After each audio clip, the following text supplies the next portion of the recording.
Zostaliśmy działkowcami, zaczęliśmy się ubierać w dresy, palić grilla na działce i słuchać niewybrednej muzyki. Nieprawda, nieprawda, absolutnie I interesować tak nie się jest. obrotem Może ziołami. on tak robi. Może on tak robi, ja robię co innego. Ja po prostu Dobra, sadzę żarty na żartami. potęgę roślinki różne, patrzę jak wschodzą, później chwilę muszą poczekać, bo ja muszę zrobić tam takie podinspekty, specjalne wydzielenia, takie piaskownice, wzruszyć dobrze ziemię, pociągnąć pergole, żeby różne roślinki mogły się po linkach ciągnąć, to znaczy wspinać, o, tak to się nazywa. No, dbamy również o to, żeby mieć kwiaty jadalne, bo kwiatów jadalnych mamy bardzo dużo. Mamy jarmuż, Jola się tutaj wymienia jarmużem z kolegą. To są kwiaty jadalne. Wymieniła jarmuż na bób. Nie, na paprykę, nieprawda, na paprykę. Dobra. Niestety w naszym ogródku na działce bób pojawi się w przyszłym roku, ale my mamy dla Was dzisiaj odcinek specjalny 10 najlepszych sprawdzonych sposobów na bób. Zaczynamy nietypowo. Propozycja numer 1, sałatka z bobem i dzikimi ziołami. Nietypowo dlatego, że bób jest na surowo. A w związku z tym, że ma twardą skórkę, no bo surowy bób może mieć skórkę, się pozbywamy. Ale jeżeli jadacie hardkorowo i bób jest młodziutki, ma miękką skórkę, możecie ją zostawić i zrobić sobie taką sałatkę ze skórką. Oczywiście zioła wybierzcie tylko te jadalne. My się posiłkujemy bardzo często podagrycznikiem, mleczem, zbieramy dwurząd, czyli taką kuzynkę bądź kuzyna rukoli, które można znaleźć w trawie. Takich ziół jest więcej, które można jadać, więc zachęcamy. Pamiętajcie tylko, żeby trawnik nie był blisko ulicy. Propozycja numer 2, druga sałatka, tym razem z gotowanym bobem, porzeczką i majonezem roślinnym. Wybieracie sobie majonez albo kokosowo-ziemniaczany, albo kokosowo-kalafiorowy. A może ktoś chce majonez kupny? Żaden problem. W tej chwili na rynku już można dostać różne wegańskie wersje. Musicie tylko pamiętać o tym, że komponując wszelkie sałatki, komponujmy je tak, żeby one nie były mdłe. Majonez jest mdły, bób jest też dosyć delikatny, więc żeby on był smaczny, trzeba go czymś przełamać. I właśnie w tym wypadku porzeczka robi to doskonale, ponieważ daje taki lekko kwaśno-słodki smaczek. Przechodzimy do zup. Propozycja numer 3, chłodnik z bobem i z kiszonymi ogórkami. Boże, jak to powiedziałeś, to się zaczęłam zastanawiać, czego ja nie wiem. Przechodzimy do zup i myślę sobie tak, kiedyś robiłam zupę z suszonym bobem, ale to chyba nie to. No i jak powiedziałeś chłodnik, zrozumiałam. No dla mnie chłodnik to jest też taki rodzaj, no właśnie, zupy, sałatki, ja sama nie wiem czego. Zależy, ile płynnego dolejesz do środka. Dokładnie, do chłodniku z bobem również daliśmy troszeczkę ziół, są kapary, ale dajemy również orzechy. Orzechy fantastycznie się z bobem komponują, a oprócz tego daliśmy własnej roboty jogurt. Jak chcecie, możecie robić jogurt, ale na rynku w tej chwili można dostać mnóstwo jogurtów roślinnych. Możecie skorzystać z gotowców, możecie zrobić sobie swój jogurt, ale pamiętajcie, do takiego chłodniku dodajcie też coś, co Wam troszeczkę ten smaczek podkręci. Akurat w tym wypadku jest to ogórek kiszony, trochę ziół i oprócz tego kapary. One fantastycznie podkręcają ten chłodnik. Przechodzimy do rzeczy bardziej treściwych. Propozycja numer 4, bób i spółka w sosie śmietanowo-ziołowym. Śmietana oczywiście wegańska.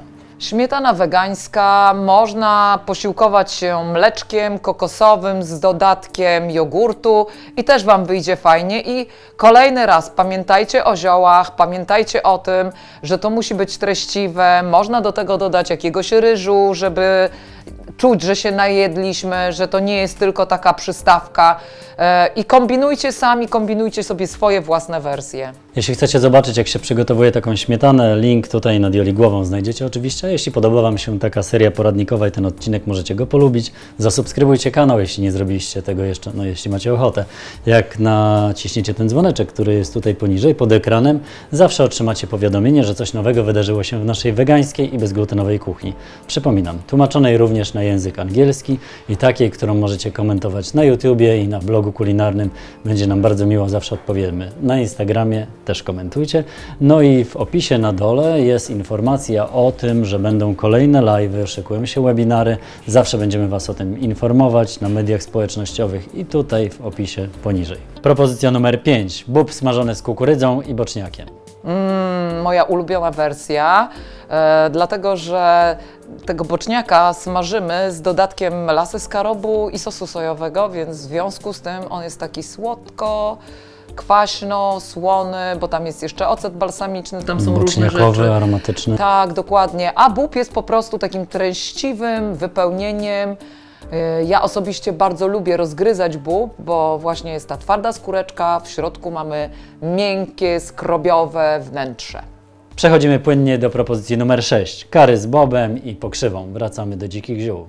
Wracamy do dzikich ziół, a oprócz tego pamiętajcie, kary to jest ostrość, dlatego jeżeli robimy coś w sosie kary, to ten sos musi mieć przyprawy orientalne, musi tam być kozieradka, musi tam być oczywiście kumin, oprócz tego chili, a oprócz tego my dodajemy do naszego bobu koncentrat pomidorowy, bo bardzo lubimy, jak kary oprócz ziół orientalnych i przypraw orientalnych ma jeszcze nutkę pomidora, a oprócz tego pokrzywa. Pokrzywa jest fantastyczna.